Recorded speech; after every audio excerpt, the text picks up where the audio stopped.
Mga kapatid, petiks pa rin ang lagay ng panahon. Buti naman, makikita natin dito sa ating Metro Weather Tracker, wala gaanong mga pag-ulan na inaasahang bubuo sa bansa. Wala rin nagbabadya na sama ng panahon. Sa ngayon nga, buntot ng cold front lang ang meron po.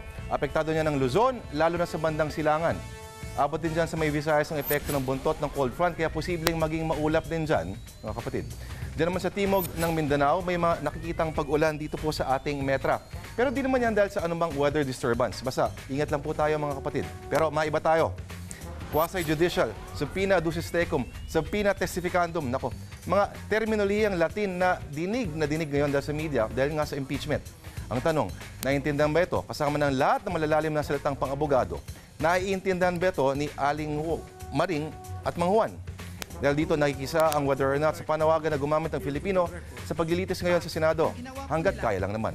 Para sa akin, para sa iyo, at higit sa lahat, para sa kanya. At yan ang ulat panahon. So ngayon, ako po si Lord de Vera nagsabing, ang di marunong magmahal sa sariling wika, makinig na lang kay Miriam. Huwag na tayong magpa-epal dito dahil nawawala ng gana ang nanonood.